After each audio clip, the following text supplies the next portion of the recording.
청와대가 이 유시민 작가의 재건축론에 재개발도 있다라고 누구죠? 그 정무수석이 얘기를 했었죠. 홍익표 정무수석이 증축과 재건축에서 더 나아가 재개발도 있다. 무슨 말이에요? 오우, 정계 개편이야? 그 얘기 아니에요? 아니 그러니까 증축하고 재건축은 건물에 대한 내용인데 그렇죠. 재개발은 그냥 법도 달라. 네. 재개발은 아예 그냥 그 부지를 얘기하거든요. 지역을 얘기하는 거거든요. 개헌부터 뭐 다 있는 거네 이거. 예.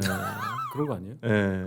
아니 진짜 이 홍익표 수석의 말씀 어떻게 홍정모 수석의 얘기가 재개발도 있어라는 말. 김철근 사무총장님 어떻게 보셨어요? 뉴 이재명의 그 전략을 솔직하게 말한 거죠. 왜냐하면 이재명 대통령이 그 본인의 이재명의 민주당으로 다시 재구성하고 싶겠죠. 그래서 지금까지 네. 얘기한 뭐 친노, 친문, 뭐 친청 네. 다 갈아엎고 네. 재개발하겠다 이런 얘기겠죠. 그러면 결국에는 열린우리당처럼 창당까지. 한다는 얘기예요. 근데 사실은 네. 유시민 작가가 원래 재개발을 했던 사람이에요. 그렇죠. 재개발 네? 재개발했죠. 재개발을 했던 사람이에요. 비록 실패했지만. 아니 열린우리당 때 그렇죠. 그 개혁당 네. 개혁당 출신으로 단일화해서 국회의원 되셨고 네. 처음 본회의장 그렇지. 나왔을 때 그렇지. 백바지 입고 나왔고 거기서부터 예? 선서도 그러면서 못했죠. 결국은 저 이른바 동교동과 호남에 주요 인사들 전부 다 쳐내고 그렇죠. 안돼 그게 잘 안 되니까 그냥 아예 당을 따로 만들었던 네. 거 아니에요. 네. 지구 단위를 따로 한 거지. 재개발을 맞네요. 그 재개발했던 사람인데 네. 이미 유시민 작가가 이제 세월이 지나서 그 네. 재개발했던 지역에 네. 본인이 이제 건물도 있고 소유주가 된 거야. 네. 그럼 이재명 대통령 당신은 증축만 하지 왜 이걸 또 다 갈아엎으려고 하냐. 네. 그러니까 기득권자의 논리로 바뀐 거죠, 사실은. 네. 아니 그 또 오늘 그러네. 윤건영 의원이 또 나오셔가지고 라디오에 나와가지고 뭐 이 유시민 작가의 재건축론에 대해서 비유가 거칠지만 새겨들어야 된다. 한마디로 틀린 말 하나도 없다라는 거잖아요. 그렇죠. 비유가 너무 찰지게 잘했다라고 칭찬을 했어요. 이 굉장히 지금 좀 명확하게 조금 나눠지는 것 같다는 아니 건데. 다시 좀 더 설명을 하면 네. 이상한데요? 응? 저번 전에는 그런 입장이 아니지 않아요? 아니 그러니까 이제 윤건영 의원은 네. 친문 그러니까 문재인 대통령 때 부속실장 아마 했을 거예요. 국정상황실장. 국정상황실장. 그래서 친문의 핵심이에요. 네, 맞아요. 그래서 그러니까 지금 민주당을 유시민 작가가 열린우리당 시절부터 그러니까 재개발을 해갖고 지구 단위에서 따로 만들었단 말이에요. 네. 그래서 거기에서 이제 기득권화 됐어요. 그래서 네. 친노 친문이라는 건물들이 다 있는 거야. 네. 거기에 이재명 대통령이 이 도움으로 대통령이 됐으니 여기다가 조금만 얹히면 되지. 그렇지. 왜 이걸 다 재건축해서 없애버리고 새로 지려고 하냐. 그 얘기는 뭐냐면 친노 친문 그다음에 뉴 이재명 이렇게 다 합쳐라. 그리고 당신 지분은 조금 위에 얹히면 얹어라. 되지. 네. 왜 이걸 통째로 다 먹으려고 하냐. 네. 이런 논리로 얘기를 하는 거예요. 네. 그런데 이제 윤건영 의원은 친문의 핵심이잖아요. 네. 그 이미 기득권자야. 건물이 있어. 건물이 본인 야, 건물이 내 건물 있구나. 치우지 말라는 거야. 아하. 근데 윤건영 의원도 왔다 갔다 해요. 그러니까 제가 그 얘기예요. 네, 약간 말씀하시는 좀 거야. 네. 친명 쪽에 가까운 얘기도 했었는데. 결론은 그럼 정청래 대표가 탐탁치 않다는 거네요. 윤건영 의원은. 아니 그러니까 친문 제가 보기에는 친문과 소위 말하는 문조 갈래요. 문조 레- 어레유로 하자니까. 네, 문조 어레유에서 좋잖아. 레는 굳이 같이 하는 사람들이 아니었어요. 그냥 근데 그렇지. 이 사람을 그 말로 쓰는 거야. 그 내가 괜히 들어간 거네. 레는 굳이 가면 그 사람들하고 그러니까- 가치관을 같이 하지 않죠. 소위 뭐 정치를 같이 했던 사람도 아니고. 그런데 그러면- 이제 지금 친문 쪽에 주자가 없잖아요. 주자가 없죠. 없으니까 이제 레를 앞세우는 거죠. 그러니까 그 정도 레벨이 아니라고 생각을 하는 것 같은데. 그러니까 자꾸 적통 네. 하는군요. 그러니까 약간 이제 뭐 요즘 뭐 적부 논란도 있고 그러는데 소위 말하는 양반집에 적보 궁금하면 물어봐요. 이렇게 양반집에 그 자제는 아니었던 거야. 정청래 대표는 네. 또 그죠? 보학을 또 공부해야 됩니다. 제 민주당의 적통은 솔직히 여러 개잖아요. 따지고 보면 적통이라고 할 수 있는 그렇죠. 게. 그거 다 원래는- 끊겼잖아 지금. 그렇죠. 다 세대 교체가 됐죠. 네. 근데 지금은 양자들야 되는 거 아니에요? 지금은 적통을 친노 친문으로 보니까 지금의 민주당에서는 그렇게 보는 거죠. 하여튼 미스터 로렌스님 가끔 보이시는데 자주 보이시는데 이게 첫 번째 주제 너무 감사드린다라는 말씀드리고요. 아니, 우리 축구 국가대표도 귀화한 선수가 있고 일본 봐요 골키퍼. 그러니까요. 거기 그런 상황에서 네. 무슨 족보 타령을 하고 적통 뭐 그러니까요. 피검사를 맨날 하고 도대체 뭐하는 짓이에요 여당이 2026년에 아니 그러니까 더 중요해요. 다 통합하고 융합해서 여기서 시너지 나오고 네. 유아더울도 가자가 아닙니까? 그게 이제 보수당 계열과 민주당 계열의 차이예요. 차이예요? 정치 문화 차이인데 보수당 계열은 대통령이 딱 탄생이 되잖아요. 네. 그러면 그 대통령을 정점으로 수직 계열하고 쫙 돼요. 그렇죠. 네. 그렇지. 예. 그런데 민주당 계열은 그게 안 되는 거예요. 대통령 될 때까지 될 때까지만 힘을 합치고 네. 되고 나면 차기는 누구지?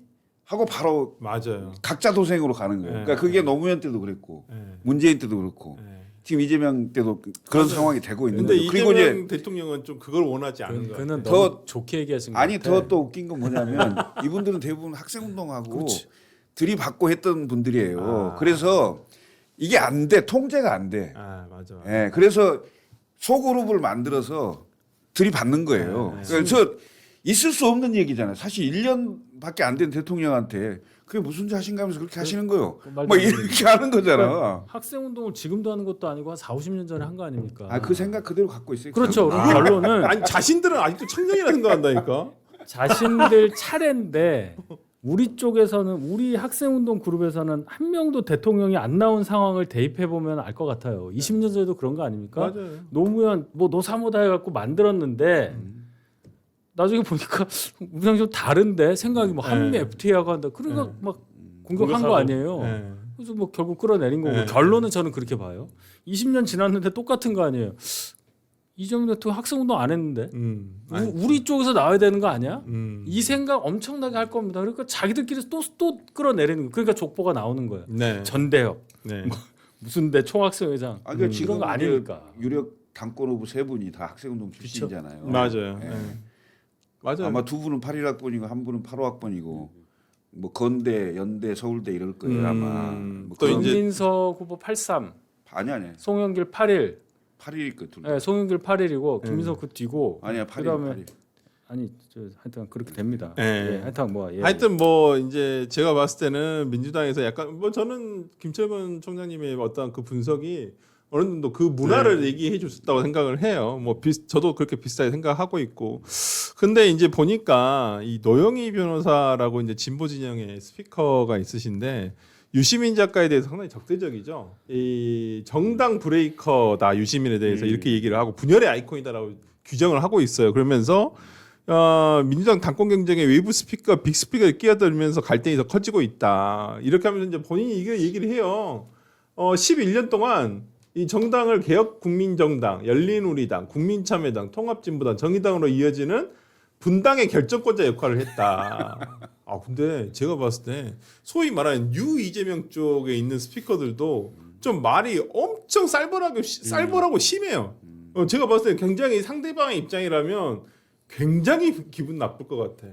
그러니까 유시민 작가가 저는 뭐 별로 동의하지도 않지만은 그쪽 입장을 생각해 보면 진짜 그 반응 있잖아요. 잭나이프로 찌르고 있다. 약간 저는 그거 보면서 저분이 영화 친구에서 친구를 약간 좀 친구에 보면 그 교육생들 있어요. 예. 교육생들이 그러니까 네. 그 유호성이 네, 맞아. 이렇게 그 어린 맞아요. 약간 그 뭐 조폭이 되고 싶어하는 애들 그러면서 이런 가타칼로는 찔 수 없다. 이런 잭나이프 같은 친구 걸로는 2 아니야? 친구 2? 넘버 3 친구 원에 나와요. 친구 원에 나오는 장면. 여기 냉동 창고에서 넘버 이거 막 3 불사파 아니야? 그것도 그거 있는데. 아닌가? 아니 아, 저는 헷갈려. 아유. 저는 친구의 그 장면을 약간 연상한 건 아닌가.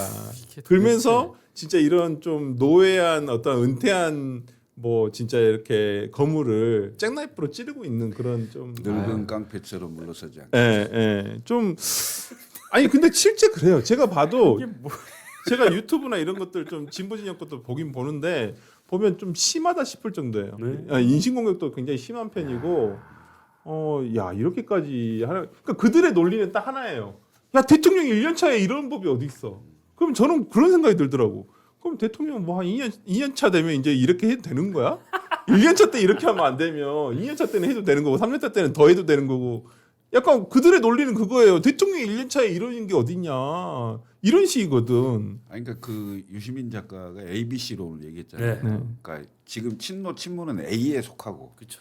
뉴 이재명은 C에 속하는 C죠. 거예요. 네. 아니 B에 BGP. B에 속한다고 생각을 하고 그리고 이제 그 이재명 대통령의 그 말씀도 대통령의 품격에 맞는 말씀이 아니잖아요. 네. 사실은 굉장히 세거든요. 그렇죠. 그럼 그 뉴 이재명이라는 사람들이 이른바 A 그룹을 공격할 때 네. 적어도 대통령보다는 더 세게 공격할 거 아니에요. 네. 그렇죠. 그럼 당연히 제가 봤을 때는 이 지금 민주당 이 상황이 열린우리당의 중반 이후 상황으로 보여요. 그러니까 무슨 얘기냐면 열린우리당 때 친노와 비노의 싸움이 있었고 네. 결국 비노인 정동영 의원이 지금 통일부 장관 안 하는 정동영 네. 의원이 대통령 후보가 됐어요. 맞아요. 대통령 후보가 됐을 때 그때 이명박 대통령이 당선이 됐는데 맞아요. 거의 600만 표 최다 정도로 표차 530만 표. 그 정도 차이로 졌어요. 네. 근데 그 이유가 뭐냐? 네. 그 이유가 뭐냐? 단일 대우로 일단 선거운동이 잘 안 됐을 거고 그다음에 그 노무현을 좋아하고 지지했던 분들이 대부분 투표장을 많이 안 갔다는 게 정설이에요. 득표율이 26%예요. 뭐 그런 얘기들이 제일 야당 많아요. 후보가. 그러니까 지금 이 전당대회 이후에 예를 들면 정청래 전 대표 그대로 연임을 하는 구도가 된다라고 하면 네. 민주당은 굉장히 큰 위기 상황이 될 수도 있다. 반대로 또 그 대통령이 원하는 사람이 누군가가 됐다. 김민석 네. 뭐 총리가 됐다. 이러면 이른바 그 강경 그 권리당원, 강경 개딸 이분들의 어떤 그 후유증이 간단치 않을 거예요. 네. 내가 봤을 때는 이게 누가 되든 간에 굉장히 고난의 길을 가게 될 수밖에 없는 구조가 아닌가. 분당 갑니까? 분당까지는 안 할 것 같아요. 왜냐하면 어떻게든 같이 있을 거예요. 모르죠. 분당까지는 아니야. 희망사항. 분당은 모른다고 맞아요. 그러면. 분당은 좀 어려울 거예요. 진짜 모르겠어요. 정청래 대표가 되면 분당이라기보다는 진짜 열린 우리당이 하나 나올 수도 열린 있고 우리 민주당 열린 우리 정해놨어요. 민주당. 재개발이 될 수도 사랑의 있는데. 재개발. 근데 쉽지는 않을 것이다. 왜냐하면 이 이거 분열의 역사를 분열의 역사를 충분히 자기들도 봤기 때문에 퇴행입니다. 회기죠. 자기들 뭐 과거에 천착해서 나만 옳고 다른 사람 불순하고 이 투쟁 무조건 독자 타도 아니에요. 이 사람들 네. 머릿속에는 이게 여당 DNA하고 전혀 안 맞고 권력을 잡는 것만 생각하고 내가 권력을 잡아서 뭘 하겠다는 철학이 없이 이렇게 몇십 년을 보내온 후과가 네. 이런 것이다. 뭐 그 이외에 무슨 평을 더 하겠습니까? 네. 아니 그래서 지금 보니까 정청래 대표나 지금 당권 주자로 지금 보이는 사람 세 분이잖아요. 주요 세 분. 뭐 다른 분들도 계시지만 지금 정청래, 송영길, 김민석인데 이제 김민석 총리는 아직 총리직에는 있어요. 지금 뭐 하시는지 모르겠는데. 오늘 고별사 했잖아요. 네, 오늘 고별사 했는데 아직도 저는 총리직에 있다는 게 더 신기한데 뭐 아니 그러니까 차기 총리가 임명이 되면 돼요. 임명도 안 되는데 뭐 아니 고별사를 오늘 해. 전 처음 봤어요. 국무회의에서 대통령이 국무총리에게 발언할 기회를 주고 국무총리가 그동안 감사했다 그러면서 자신의 지적을 막 얘기해요. 그래서 대통령을 막 추켜 세워요. 그러면 또 대통령이 받아서 우리 이런 것들을 해주셔서 너무 감사하다. 뭐 어떤 자살률도 낮아졌고 모두 잘했고 막 추켜 세워줘요. 김인석 총리가 일어나서 인사를 해요. 아니 역대 국무총리가 물러나는데 대통령이 국무회의에서 그렇게 추켜 세워주는 건 본 적이 없어요. 이거는 대통령의 당무 개입이 차원을 넘어서 노골적이라는 걸 넘어서 이제는 사생 결단이 됐다. 저는 오늘 그 국무회의 모습이 보여준다고 생각을 해요. 그러니까 이 여러 유시민 작가의 이런 모습도 결국에는 이재명 대통령이 취임할 때부터 민주당 내 기반이 약하다는 얘기가 있었잖아요. 네. 그 취약한 기반이 지금 드러나고 흔들리고 있는 거란 말이에요. 그것을 전통성을 있다고 주장하는 사람들이 흔들고 있는 거예요. 네. 그럼 대통령은 그 권력을 가진 사람이 흔들리겠습니까? 네. 아니죠. 새로운 방식으로 권력을 재편하고 싶어 하잖아요. 그 신고 권력이 충돌하고 있는 거거든요. 결국 여기서는 이제 김인석 총리를 밀고 노골적으로 밀어서 네. 되게 하는 수밖에 없는 거예요. 그러니까 광주 호남 반조체도 똑같은 이 프레임 내에서 해석이 되는 거죠. 네.